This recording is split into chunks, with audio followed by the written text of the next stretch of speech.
Estudando o Livro dos Médiuns, um estudo sequencial da obra O Livro dos Médiuns de Allan Kardec. Essa é a nossa forma de transmitir esperança, conhecimento e alegria.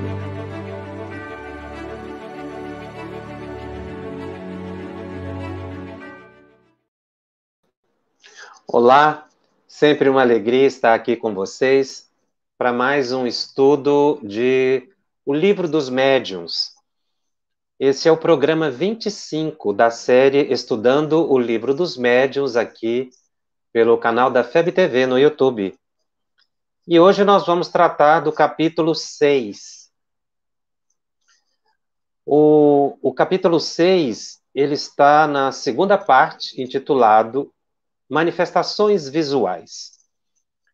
Esse é o segundo programa sobre este capítulo. E para iniciarmos o nosso estudo da noite, rememoramos um episódio que podemos dizer que ficou histórico no movimento espírita, não só brasileiro, mas também mundial, pela sua originalidade. E ele se inicia assim. O episódio a que estávamos presentes ocorreu no começo da década de 50. O conhecido médium Peixotinho, de Macaé, Rio de Janeiro, estivera em Belo Horizonte e noutras cidades mineiras para realizar, com objetivo curativo, magníficas sessões de materialização. Chico Xavier e outros companheiros animaram-se à frente do maravilhoso fenômeno e se prestou a utilizar suas próprias faculdades de efeito físico. Promoveram algumas sessões. Espíritos altamente iluminados materializavam-se, conversavam conosco. O entusiasmo, embora comedido, nos dominava sobremaneira. A imortalidade da alma estava ali demonstrada, patente, indiscutível. Emocionada, uma mãe ali presente reviu e falou com a filha envolta em roupagem de luz, plenamente materializada. Já era bem tarde. Chico ainda estava na cabine quando materializou-se uma entidade cujo porte e luminosidade demonstraram-nos grande superioridade. A porta por onde adentrou o recinto evidenciou-lhe a estatura elevada. Profundo silêncio se fez. Embora alguns sussurros fizessem-se ouvir. É Emmanuel. Ali estava o abnegado servidor de Cristo, o ex-senador romano. Sua voz ecoou forte e inesquecível. Amigos, a materialização é fenômeno que pode deslumbrar alguns companheiros e até beneficiá-los com a cura física. Todavia, o livro é chuva que fertiliza lavouras imensas, alcançando milhões de almas. Rogo aos amigos a suspensão, a partir desse momento, dessas reuniões. A partir daquele dia, Chico, a disciplina em pessoa, nunca mais as realizou, servindo-se de sua faculdade mediúnica de efeitos físicos. Sessões de materialização, nunca mais. O livro, no entanto, como chuva abençoada, continua fertilizando a lavoura do coração humano, trazendo paz, reconforto e esclarecimento a milhões de criaturas. Essa belíssima narrativa é do autor espírita muito conhecido hoje na pátria espiritual, Martins Peralva, que assistiu essa belíssima materialização de Emmanuel. Está no livro Mandato de Amor, da União Espírita Mineira, da qual Martins Peralva fora vice-presidente. A União Espírita Mineira é o órgão de unificação do Estado de Minas Gerais no Espiritismo, no movimento espírita.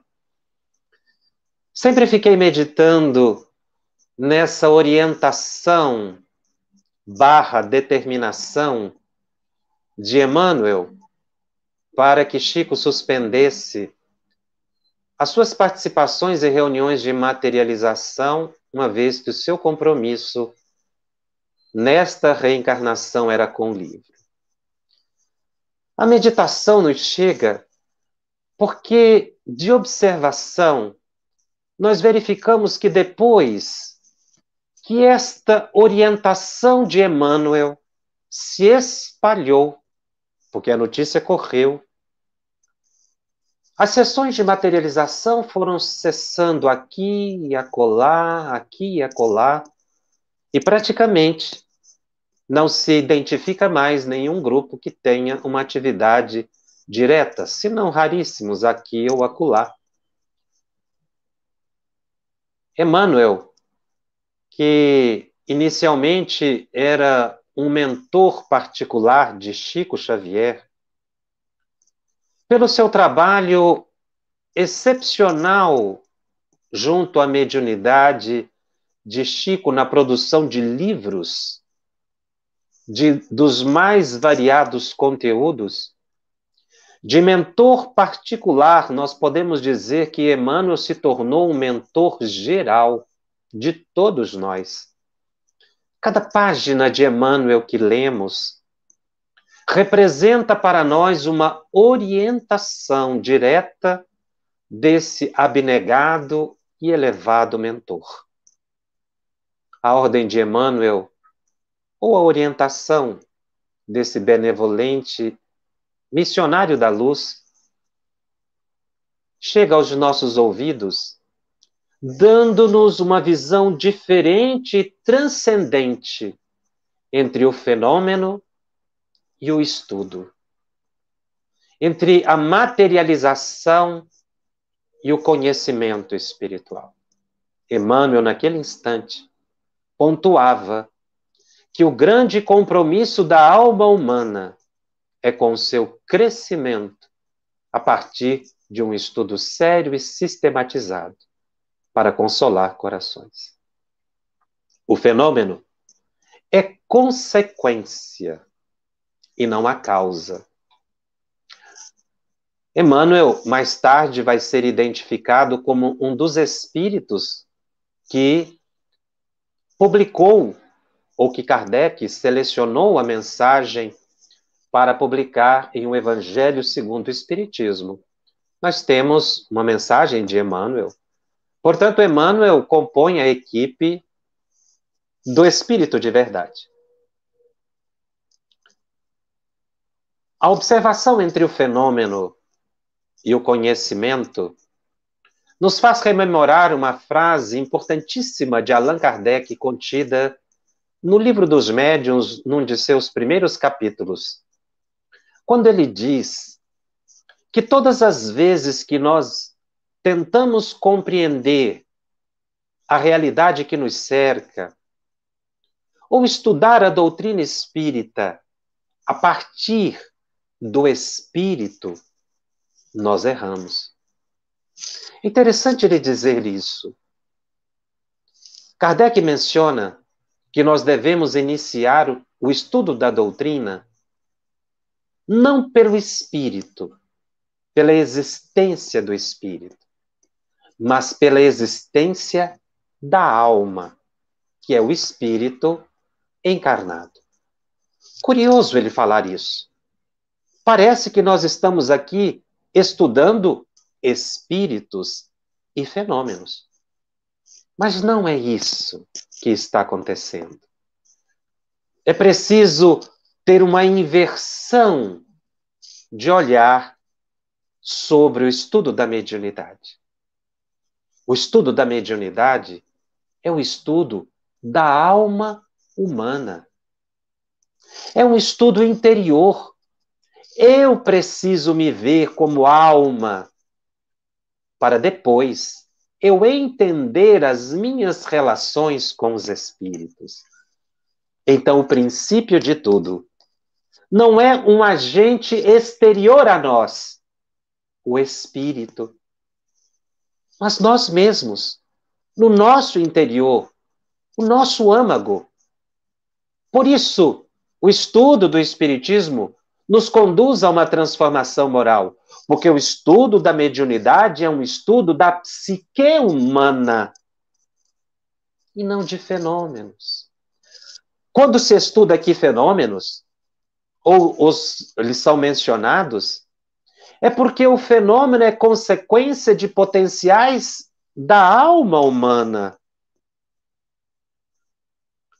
Mas, quando nós olhamos a mediunidade pelo viés do fenômeno, como se fosse algo exterior a nós mesmos, nós nos confundimos.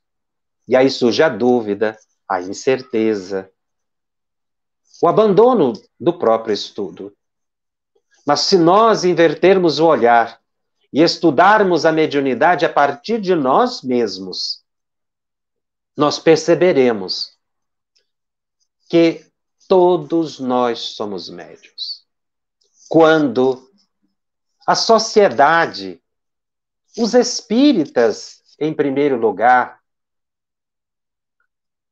conseguirem compreender a essência e as consequências do afirmar-se médium, independente da produção de fenômenos, nós cresceremos muito na compreensão dos mecanismos de funcionamento da psique humana ainda inabordáveis pelas ciências humanas. Tanto é assim que Allan Kardec, ao estudar os fenômenos na Revista Espírita, que é um grande complemento do conjunto que se constitui as obras básicas, ele nomina a Revista Espírita de Revista de Estudos Psicológicos, ou seja, estudos da psique humana.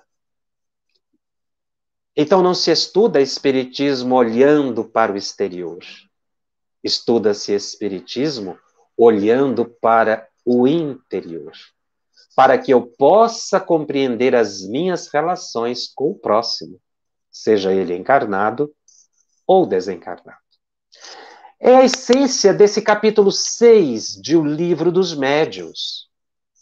Ele é um capítulo complexo, porque Kardec aqui trata dos chamados fenômenos de efeitos visuais ou manifestações visuais. Neste capítulo, ele estuda 4 temas, se nós podemos classificar assim, ao mesmo tempo. O que transforma esse capítulo num dos mais complexos dessa obra. Porque Kardec vai dissertando os assuntos. E se o estudante não observar, a certa altura ele vai se confundir. Porque Kardec é minucioso e tem um estilo muito próprio. Então, neste capítulo, Kardec trata das aparições, que são as visões que se tem de espíritos quando nós estamos acordados, no estado de vigília, plenamente conscientes. Então, o espírito se materializa diante de mim. Esse é um fenômeno de aparição. Esses espíritos que aparecem para nós, para as pessoas, são realmente fenômenos muito raros, mas ocorrem. E Kardec diz que muitas vezes nós não percebemos que estamos diante de uma aparição. Porque dependendo do grau da tangibilidade, da possibilidade de se tocar e conversar com esse espírito plenamente materializado diante de nós, nós poderemos, às vezes, não saber que é um espírito ali, que é uma aparição. Inclusive, a esse grau de aparição, que não se pode identificar se é encarnado ou desencarnado, podendo qualquer pessoa ver, Kardec deu um nome específico, buscando uma terminologia muito original para a doutrina espírita. Ele chamou essas aparições tangíveis, que se pode tocar, conversar, de agêneres. Agênere, não nascido. Por quê? A palavra foi cunhada exatamente para descrever esse fenômeno em que o espírito aparece e você, às vezes, é incapaz de reconhecer que é uma materialização. É uma aparição. São os agêneres. São raros, mas existem relatos de pessoas conversarem com outras e depois essas pessoas desaparecerem ou ficar se sabendo que elas desencarnaram ou já estavam desencarnadas. Não estamos falando da mediunidade de vidência, que Kardec também estuda nesse capítulo. A vidência é diferente. Não é uma aparição.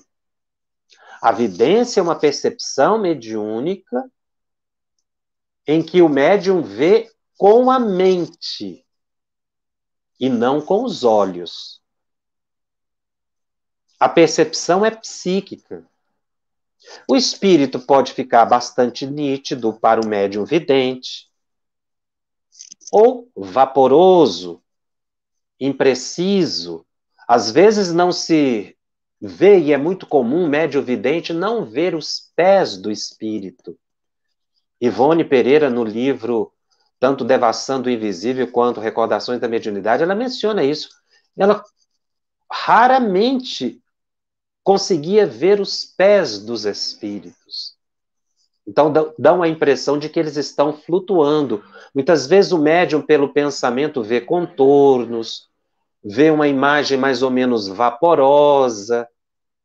Outros médiuns, com maior possibilidade, conseguem identificar detalhes do espírito, mas isso é evidência, não é aparição. Nós estudaremos a evidência com mais vagar. Adiante, apenas estamos pontuando a diferença, para perfeito entendimento do capítulo. Kardec diz que as aparições, ou seja, um fenômeno que não está correlacionado com a evidência, são muito comuns. E todos nós participamos destes fenômenos, mas eles acontecem durante o sono. Quando eu me afasto do corpo, todos nós nos afastamos do corpo quando dormimos, e temos a vida de espírito. E aí vemos outros espíritos. Kardec classifica essa visão que temos de espírito quando estamos desligados do corpo físico de aparição também. Só que aí nós não estamos acordados, nós estamos dormindo. Não é no estado de vigília. Nós estamos, por ocasião, nós temos essas percepções por ocasião do sono. E podemos ou não lembrar desses encontros que tivemos, das aparições que percebemos. Então, o médium, nesse caso, não é vidente. Ele está tendo um contato direto com o espírito, desdobrado. Ele se afasta do corpo. A pessoa dorme, se desdobra e vê o espírito e conversa com ele. Isso é que nos faz todos médiuns. Todos nos afastamos do corpo todas as noites e conversamos com espíritos das mais diversas categorias, elevados ou inferiores, de acordo com as nossas tendências. Então, precisamos, agora que vamos fazer a retomada do estudo em detalhes do capítulo, perceber quando Kardec diferencia, fala de um fenômeno ou fala de outro. Às vezes ele fala simultaneamente, comparando, o que leva, às vezes, o estudante do tema a, se não prestar muita atenção, a certas confusões. E nós temos um outro fenômeno estudado também por Kardec, mas mais de passagem, porque ele já estudou em capítulos anteriores, que nós já comentamos, são as materializações provocadas, ou seja, aquelas que acontecem em reunião mediúnica, como eu mencionei, do espírito Kate King, com William Crookes, e agora mencionando Chico Xavier, com a materialização de Emmanuel, suspendendo as sessões de materialização, né? Parece que essa orientação soou de forma geral, porque, como dissemos, foram ficando raras essas manifestações, embora Kardec, à sua época, já tenha anotado que os fenômenos de materialização já estavam cada vez mais raros. Kardec sempre menciona Daniel Douglas Home. Através da mediunidade do Sr. Home, como ele chama no livro dos médiuns, Sr. Home, ele tinha muito respeito por esse médium. Pela humildade dele, nós já tivemos a oportunidade de estudar as características de Daniel Douglas Home. Nesse capítulo ele menciona novamente como um médium que possibilitava a materialização de espíritos e ficarem tangíveis e visto por várias pessoas, e não só por médiuns videntes. Entenda-se bem isso. E quando a gente não pode reconhecer, às vezes a gente pode estar conversando com um espírito materializado e não saber. É o agênere, não nascido. É uma expressão criada para definir esse nível de fenômeno. E é importante nós considerarmos, dentro desses estudos, dessas percepções psíquicas, que para eu ver um espírito pela minha vidência, que é mental, e o vidente pode ver um espírito à frente, pode ver um espírito atrás, porque ele não vê com os olhos, ele vê com a mente. Nesse caso, o espírito da vidência, ele não está tangível, ele não é uma aparição. E é também importante destacar que para que aconteçam as aparições, para que o espírito se materialize, tanto espontaneamente, não é? Como um fenômeno de manifestação visual, ou nas reuniões mediúnicas de efeito físico, tanto numa condição como na outra, é sempre necessário o ectoplasma. Um espírito não aparece se ele não utilizar do ectoplasma, porque o perispírito do espírito não pode se tornar visível espontaneamente para o encarnado. Sempre depende de ectoplasma. Esse espírito vai utilizar o ectoplasma da própria pessoa para a qual está aparecendo, ou poderá estar utilizando o ectoplasma de médiuns à distância. E já mencionamos com o André Luiz que ele pode utilizar ectoplasma até mesmo de plantas, das águas, para efeitos curativos. Mas para essa materialização é necessário utilizar o ectoplasma do médium, sim. O médium às vezes libera e não percebe, porque o ectoplasma, nesse caso, não fica visível. O ectoplasma fica invisível. Mas o espírito o utiliza para ficar visível.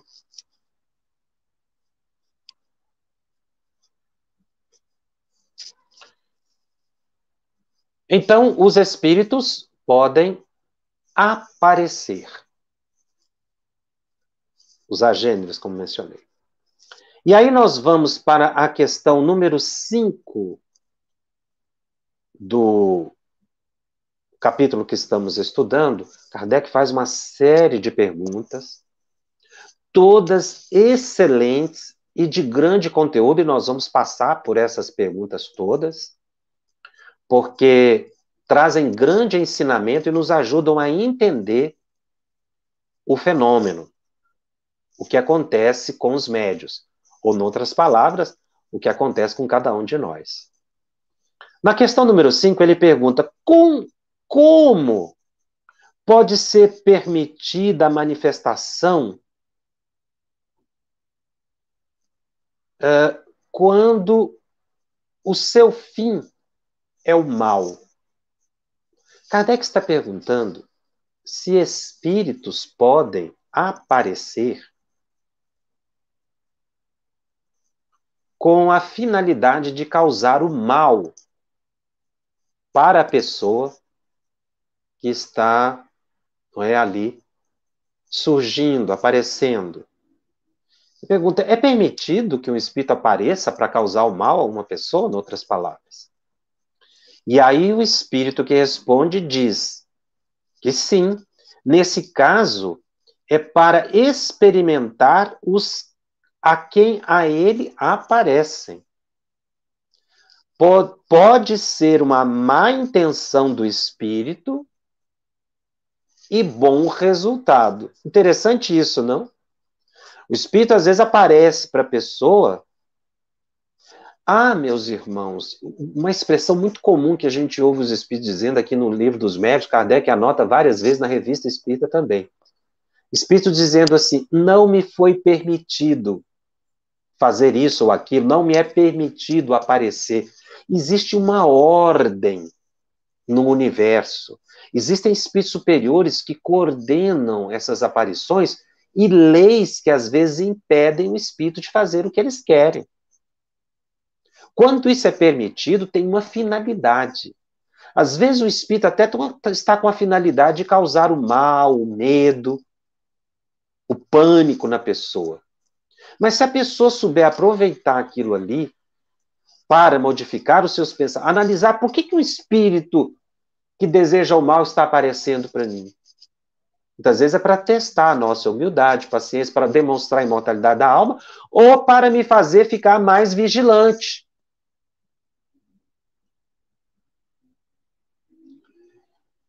Por isso que o Espírito responde a Kardec. Pode o Espírito ter uma intenção má, mas ter um resultado bom. Vai depender da sua interpretação. E sempre os Espíritos testam as pessoas. É permitido isso. Porque esse enfrentamento é importante para o nosso amadurecimento e compreensão da realidade espiritual. Não queremos dizer que o médium sempre esteja em desequilíbrio. Mas às vezes o espírito também aparece com a intenção ruim para ser beneficiado. Acontecia isso muito com a Ivone Pereira. Ela descreve várias ocorrências nesse sentido. Um espírito malévolo aparecia para ela. O que ela fazia? Orava para o espírito. Então a consequência era boa. Porque o espírito acabava se beneficiando. Ele tinha uma intenção ruim, foi permitido. Ele não percebeu, quando lhe foi permitido aparecer para o médium, que ele teria esse resultado. Ou seja, que ele receberia preces.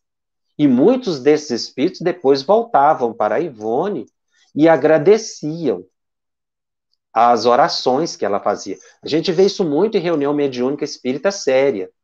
O espírito às vezes vem esbravejando, querendo acabar com o grupo, querendo atingir pessoas, e o grupo ora por aquele espírito, recebe com amor, recebe com carinho. E as preces que são feitas acabam beneficiando, e muitos espíritos voltam depois para agradecer. Então nós não podemos reclamar quando o espírito aparece para nós e nem ter medo. Fazer disso algo bom. Se for o caso de termos maior vigilância, sim. Mas receber aquele espírito não como um perseguidor, mas como uma alma que está necessitada de preces. E vamos pedir a Jesus que abençoe esses espíritos, e muitos nos rodeiam. Por isso devemos orar sempre. Na pergunta seguinte, a 6, Kardec pergunta: qual pode ser o fim que tem em vista o espírito que se torna visível com a má intenção? Kardec aqui busca o olhar da entidade. E os espíritos respondem a Kardec: amedrontar e muitas vezes vingar da pessoa, se é um inimigo de vida passada. Há uma subpergunta: e o que visam os que vêm com boa intenção? A resposta a Kardec é belíssima: consolar as pessoas que deles guardam saudades. Então é muito comum a pessoa ver um familiar, um amigo, às vezes não estava nem pensando, e a pessoa aparece, surge em sonho. Provar-lhes que existem e que estão perto delas. Dar conselhos e muitas vezes pedir para si mesmos a assistência. Então, espíritos se aproximam com boas intenções para consolar, porque é um familiar, um amigo, está com saudade. O espírito também sente saudade. Provar que existem, que estão perto de nós, que estão nos ajudando, nos consolando, dando-nos conselhos. É isso que Kardec fala que é o mais comum que acontece em sonho. Aparecer diretamente, materializar diante, ter uma aparição ou uma vidência, é mais raro. Tá? A aparição depende muito da sintonia com o espírito e a vidência também. Mas fica muito mais fácil para espíritos benevolentes aparecerem para a pessoa durante o estado de sono. Que aí, mais livre, a pessoa vê o espírito, conversa. E aí é o caso da pessoa, às vezes, acordar pela manhã e sentir aquela doce saudade, aquela alegria, ou então perder um familiar, está com saudade.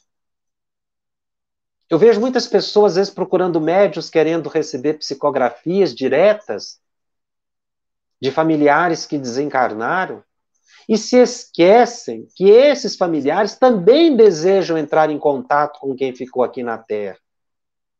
E que esses contatos são permitidos por ocasião do sono. A pessoa dorme e encontra com o familiar, vai visitar um familiar que está no hospital, numa colônia espiritual, vai visitar um enfermo que está no hospital, e às vezes acorda pela manhã com uma lembrança vaga. Parece que eu estive no hospital, parece que eu encontrei alguém. Mas por dentro fica aquele consolo, aquela saudade, parece que desaparece. Ou pelo menos fica amenizada. Agora, os espíritos dão uma informação muito interessante. Quando a pessoa chora compulsivamente e fica revoltada com o desencarne do familiar que se foi, e que chora, atraindo aquela pessoa para junto de si, revoltada, algumas pessoas pensam até em suicídio para encontrar com o familiar que desencarnou. Muitas vezes, nesse caso, a pessoa encontra e não lhe é permitido lembrar. Por quê?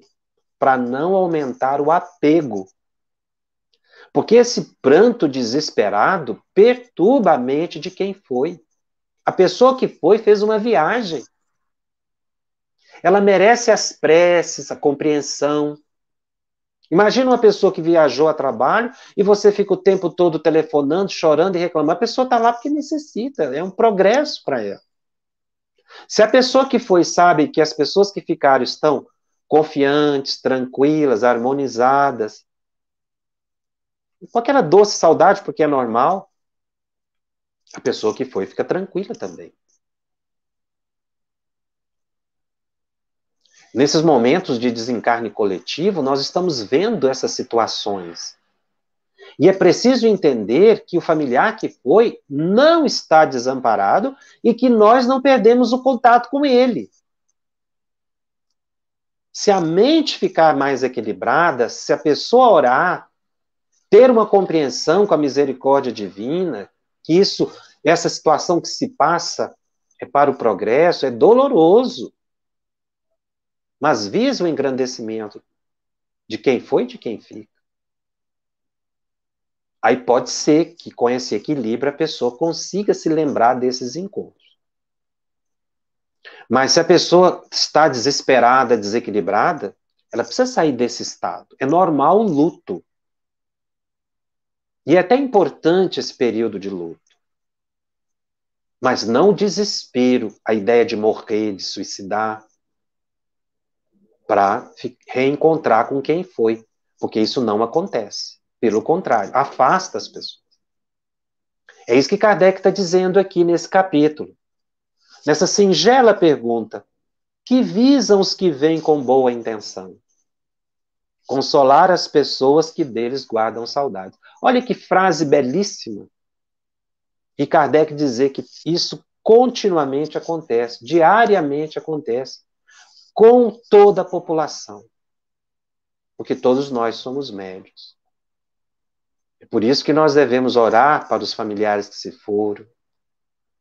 Chorar é normal, todos nós choramos, mas com compreensão, com aquela saudável compreensão com a vontade divina. Porque aí a pessoa poderá fazer a visita no mundo espiritual e a pessoa vai acordar de manhã serena, tranquila, na certeza de que fez a visita que tanto desejava. Que a maioria não vai se manifestar por psicografia. Mesmo através de Chico, quantas pessoas iam lá? Milhares receberam, mas outros tantos não receberam. Porque não era permitido, porque o espírito não estava em condição, a pessoa não tinha merecimento, não tinha sintonia o espírito com o Chico, uma série de fatores. Mas esses encontros que cada um de nós pode ter, nós temos que ter fé e confiança de que isso acontece. Por isso que temos que orar à noite, antes de dormir, para termos bons contatos espirituais. E ao levantarmos pela manhã, agradecer os benefícios que recebemos na madrugada.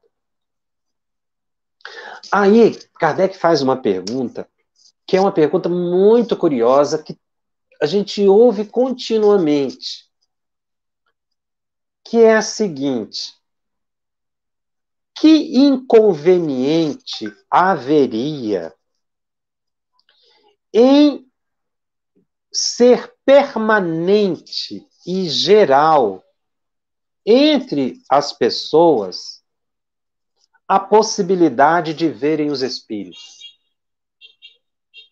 O que ele está perguntando?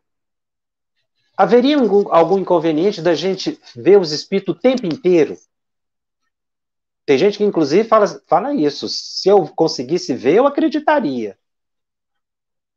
E aí Kardec, inclusive, faz uma pergunta complementar. Não seria esse um meio de tirar a dúvida dos mais incrédulos? Ele fala assim, eu nunca vi nada. Ah, eu queria ver, porque aí eu ia acreditar. Mas há inconveniente da gente ver o tempo inteiro espírito? E aí os espíritos respondem a Kardec que existe grande inconveniente, sim.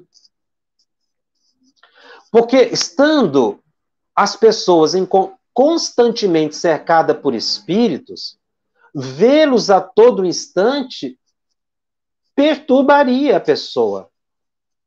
atrapalharia os atos da vida cotidiana e tiraria a iniciativa da maioria das pessoas. Agora, quando a gente se acha só, a gente age mais livremente. É uma questão de livre-arbítrio, né? Aliás, nós vivemos, segundo o Ernesto Bozano, um livre-arbítrio, de certa forma, limitado ou condicionado. Todos nós temos livre-arbítrio, mas existem alguns limites para nosso livre-arbítrio e algumas condições. É interessante. Uma dessas condições é o planejamento reencarnatório que nós fizemos. Nós temos um livre-arbítrio, mas nós exercitamos esse livre-arbítrio antes de reencarnar. Então, a gente faz um planejamento reencarnatório e a gente tem um livre-arbítrio para agir aqui, inclusive até para, às vezes, alterar. Certas coisas não se alteram do planejamento reencarnatório, não. Nós temos um livre-arbítrio mais ou menos limitado. E também limitado pela nossa evolução. E aqui Kardec está dizendo que seria uma violência ao nosso livre-arbítrio ver espírito ao tempo todo, e isso perturbaria a pessoa. Inclusive, Chico Xavier teve uma época da vida, consta da biografia dele, que ele não conseguia diferenciar encarnado e desencarnado. Ele, às vezes, tinha que perguntar para a pessoa, você está vendo fulano de tal do outro lado da rua? Se a pessoa dissesse sim, era encarnado. Mas isso não era um mero jogo de palavras de Chico, não, viu? Como quem diz assim, uma fraude, né? Eu vou falar só para parecer que eu sou médium. Não era isso que acontecia, não. Porque o Chico, quando via uma pessoa do outro lado da rua e perguntava para o companheiro se ele estava vendo ou não, e a pessoa dizia não, o Chico descrevia a pessoa que estava vendo, muitas vezes era ligada a alguém que estava do lado dele, o Chico dava nome, sobrenome, características pessoais, vestimenta, e dava recados que às vezes a pessoa nem sabia do assunto. Então, o fenômeno com Chico era autêntico. Não era simplesmente algo subjetivo.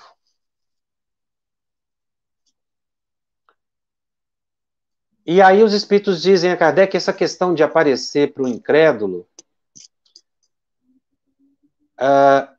os incrédulos, dizem os espíritos, dispõem de muitas formas de se convencerem. Desde que as aproveitem e não fiquem cegos pelo seu próprio orgulho. Sabes muito bem que existem pessoas que têm visto espírito e nem por isso acreditam. Acho, inclusive, que são ilusões, diz o espírito a Kardec. E aí ele termina a frase dizendo assim, a resposta é assim, não se preocupe com eles. Não se preocupe com esses que não acreditam. Deles se encarrega Deus. Kardec faz uma nota dizendo que existem muitos inconvenientes, existiriam muitos inconvenientes da gente ver espírito o tempo todo, assim como se nós pudéssemos ver as substâncias, né, os seres que estão aí pelo ar, às vezes vírus, bactérias, não é? Animais microscópicos, como ele diz à época, né? Então, isso seria é como se nós tivéssemos uma visão muito ampliada que isso perturbaria a mente da pessoa. Nós não temos cérebro orgânico suficiente que suporte a dupla vida. Por isso que a gente não se lembra de tudo que sonhou. O nosso cérebro não suporta. Nós temos um cérebro espiritual que tem possibilidades maiores. O cérebro orgânico não é aparelhado para isso. Quando o indivíduo reencarna para ter evidência, ele recebeu um tratamento no mundo espiritual. Porque o cérebro orgânico, como ele está estruturado, fisiologicamente, ele não suportaria uma carga maior de informações do que aquela que a gente tem no dia a dia pela visão. Aí Kardec insiste na questão. Uma vez que é inconveniente em vermos os espíritos, por que em certos casos é permitido? Para dar ao homem uma prova de que nem tudo morre com o corpo, que a alma conserva sua individualidade após a morte. A visão passageira basta para essa prova e para atestar a presença de amigos que estão ao vosso lado e não oferece inconvenientes da visão constante.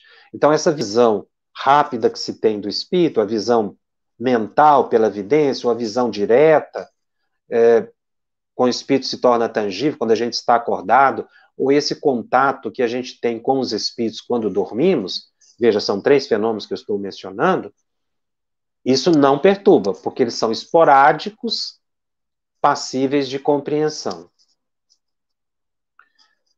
Kardec pergunta se nos mundos mais adiantados que o nosso, os espíritos são vistos com mais frequência do que entre nós. É a pergunta número 9.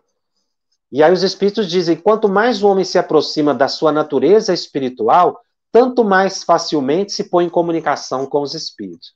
Então, até aqui no plano material mesmo, quanto mais o indivíduo vai se tornando mais sensível, vai estudando mais, vai buscando a sua transformação moral, vai buscando mais a meditação, ele fica mais sensível à presença dos espíritos e pode ter uma percepção mais clara. Os espíritos completam a resposta a Kardec. A grosseria do vosso envoltório é o que dificulta e torna rara a percepção dos seres etéreos. Foi isso que nós comentamos. O nosso cérebro orgânico, pela estrutura que ele tem muito densa, não é? De uma materialidade bastante robusta, podemos dizer assim, impede que a gente veja continuamente os espíritos que estão ao nosso lado. E aí a pergunta 10 é fantástica. Kardec pergunta, será racional assustarmos-nos com a aparição de um espírito? Tem gente que morre de medo de ver espírito. Não passa nem na porta de centro espírita com medo de ver um espírito. Ir a uma reunião espírita, nem pensar. Que acha que os espíritos estão lá visíveis. Aí Kardec pergunta, isso é racional? Kardec era de uma percepção, de uma lucidez nas perguntas. Tem lógica? É o que ele está perguntando. Tem lógica a pessoa ter medo de um espírito? Porque tem gente que morre de medo, né? Aí o espírito responde a ele, quem refletir vai compreender que um espírito, qualquer que seja, é menos perigoso que um vivo. Esse jogo de ideias é curioso, né? E ele desdobra essa ideia. Os espíritos, como podem ir a toda parte, não se faz preciso que uma pessoa os veja para saber que estão alguns ao seu lado. Então a pessoa tem medo de ver espírito, mas ela não para pensar que do seu lado tem espírito. Todos nós estamos rodeados por espíritos, bons ou ignorantes, ou inferiores, ou maus. Alguns se interessam por nós, outros não. Então, a pessoa, ela tem medo da aparição, de ver um espírito diretamente, mas ela não tem medo do invisível, né? A diferença é que os espíritos estão invisíveis. Ela não deve ter medo, porque isso não é racional, isso não é lógico. Por isso a pessoa precisa estudar a matéria para entender que o espírito não vai violentar a pessoa diretamente, não vai causar nenhum mal direto.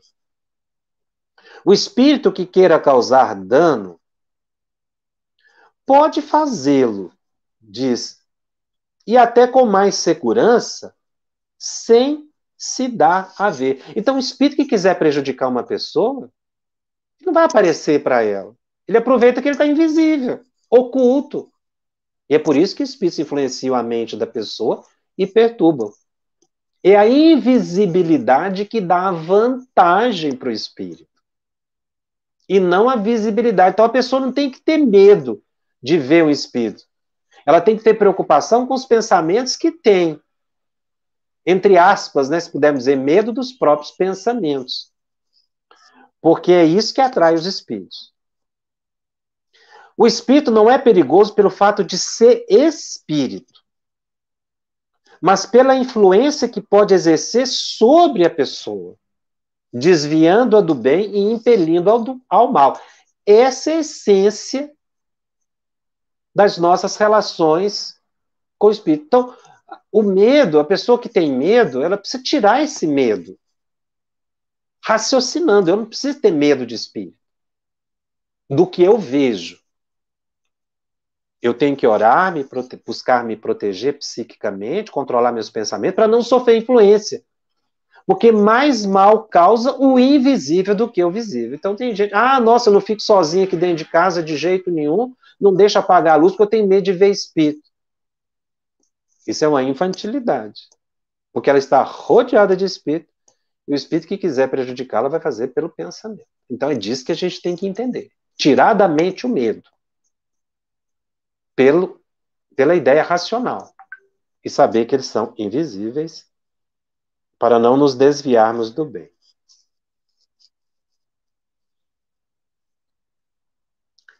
A pergunta 11. Poderá aquele a quem um espírito apareça travar com ele conversação? Olha a pergunta. Kardec foi aos detalhes, né? A gente pode conversar com o espírito quando apareça? Perfeitamente, responde os espíritos. E é mesmo que se deve fazer em tal caso, perguntando ao espírito quem ele é, o que deseja e se lhe pode ser útil. Olha a orientação que o espírito dá a Kardec. O espírito apareceu, nos trataram com respeito, e não sair correndo, como as pessoas pensam, né? Se o espírito aparecer para mim, eu vou sair correndo. Não, o que é que o senhor deseja? Eu posso ser útil? Se tratar um espírito infeliz e sofredor com misericórdia, com respeito e com amor, e provar isso a ele, esse sentimento honesto, isso vai aliviar o espírito. Se for um espírito bondoso, pode, inclusive, esse momento ser um momento de bons conselhos. Essa resposta se refere tanto à vidência quanto às aparições. Como pode um espírito, nesse caso, responder? Algumas vezes, diz a Kardec, o faz por meio de sons articulados, como faz uma pessoa viva. Então, você pode conversar como nós estamos aqui, falando e ouvir o espírito. Mas, na maioria dos casos, o diálogo é pelo pensamento. Não nos esqueçamos disso. A gente não conversa com o espírito com a boca, mas pelo pensamento. Agora ele está materializado, como eu contei o caso de Emmanuel materializado, você vai conversar com o espírito materializou diante de você, você pode conversar com o espírito. Aí ele vai falar, você vai ter aquela impressão do som, né? Porque ele materializa as cordas vocais, como eu exemplifiquei em programa passado, materializa a estrutura vocal. Eu vou encerrar o programa de hoje com um trecho excepcional que está no livro Chico de Francisco, de Adelino da Silveira, que é um dos biógrafos de Chico Xavier.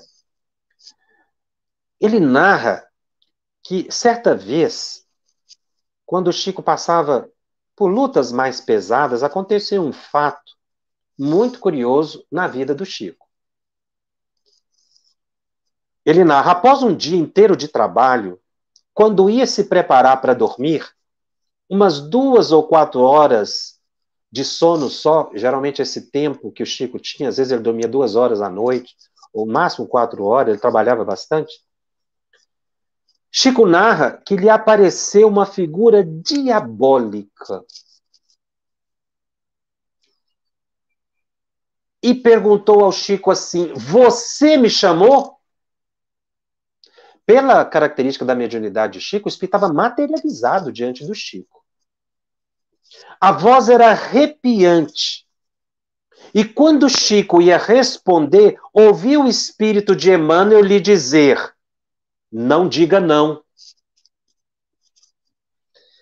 Chico ficou pensando em que falar durante alguns minutos, e Chico conta que minutos em frente a uma criatura daquelas contam-se por séculos, que realmente era uma figura pavorosa. E o espírito insistiu: você me chamou? Tornou a perguntar a criatura. E aí o Chico virou para o espírito e disse: chamei sim, senhor. O Emmanuel falou para ele não dizer não, né? E o Chico virou para o espírito e disse: chamei sim, senhor. E o espírito olhou para o Chico e disse assim: o que é que você quer? O Chico não tinha chamado nada, né?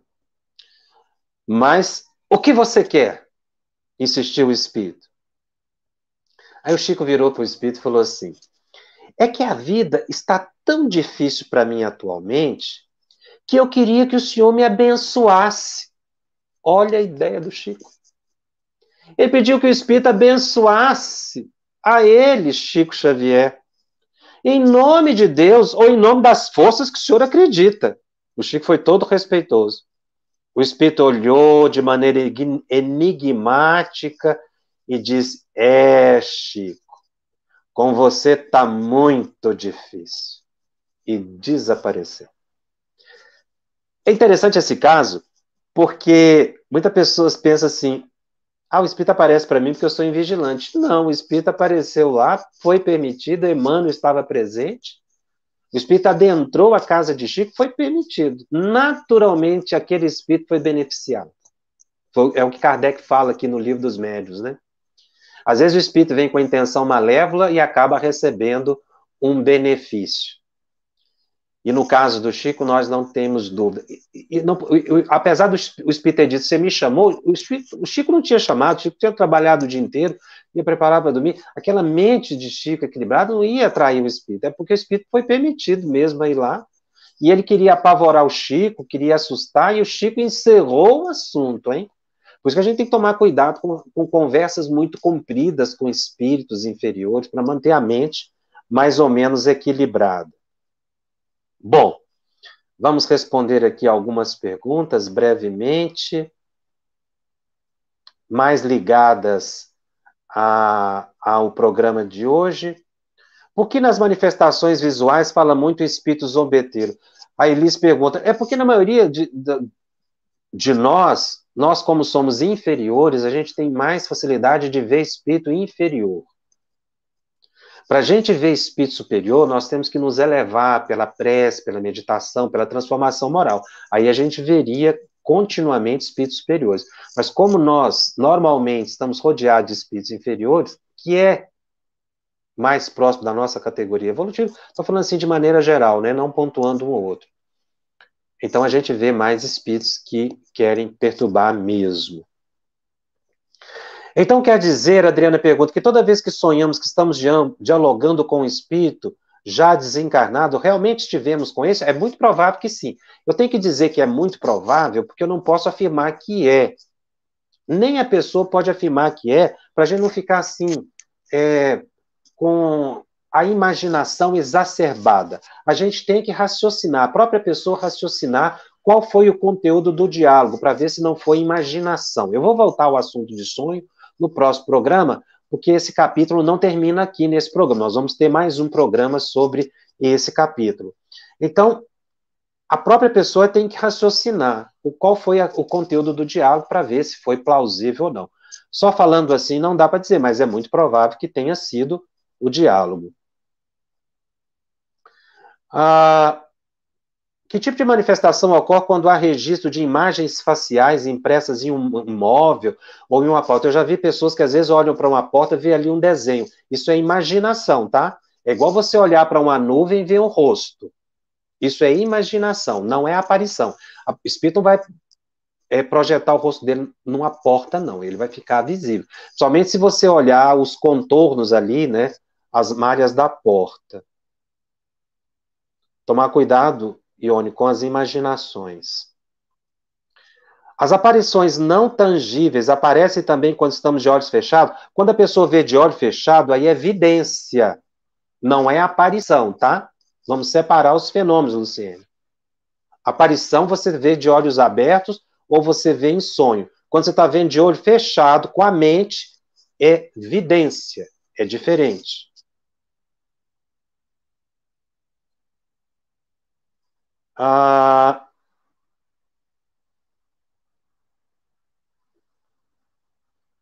Uma outra pergunta aqui, já caminhando para o final, que eu achei interessante.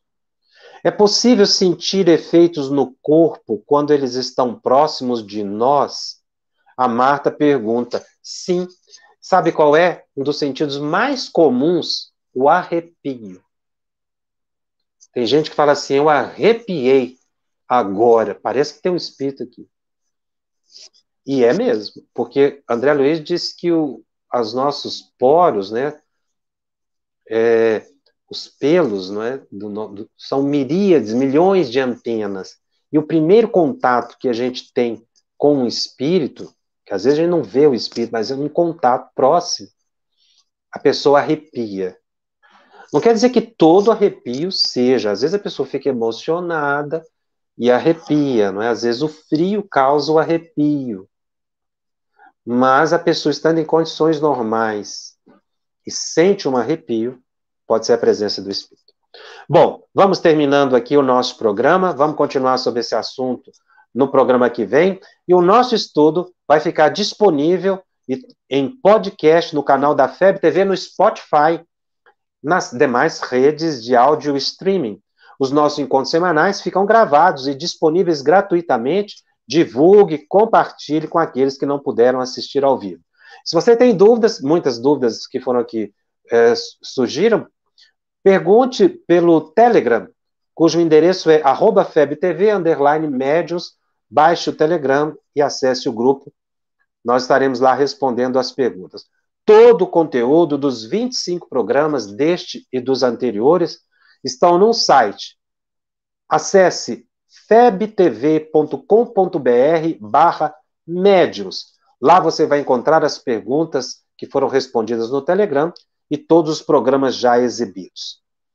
E você também se torne um padrinho da FEB TV. Ajude a manter este e outros estudos no ar, acessando febtv.com.br e faça lá a sua participação. Colabore para que a FEB TV continue servindo a comunidade em nome de Jesus e da doutrina espírita. Um grande abraço e até a próxima semana. Estudando o Livro dos Médiuns, um estudo sequencial da obra O Livro dos Médiuns de Allan Kardec. Essa é a nossa forma de transmitir esperança, conhecimento e alegria.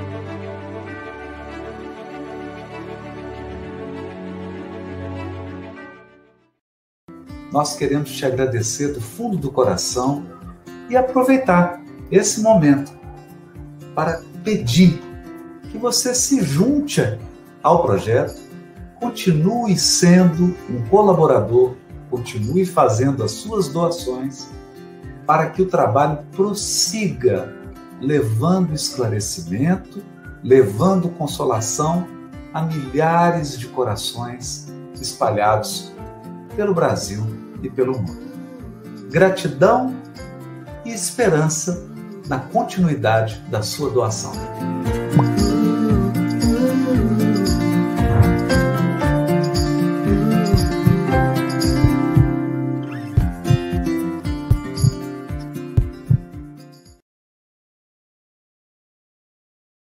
Conheça a Federação Espírita Brasileira, que busca mostrar quem ela é. O trabalho realizado por meio desta instituição centenária, trazendo você para dentro da nossa casa. Como surgiu a Federação Espírita Brasileira? De Augusto Elias, o seu fundador, aos dias de hoje, o que ocorreu? Quem foram e quem são os vultos que fizeram e fazem parte desta história? Qual a relação de nomes como Chico Xavier, Bezerra de Menezes, Ivone Pereira com esta instituição? Qual a sua missão? Como ela atua na formação do homem de bem?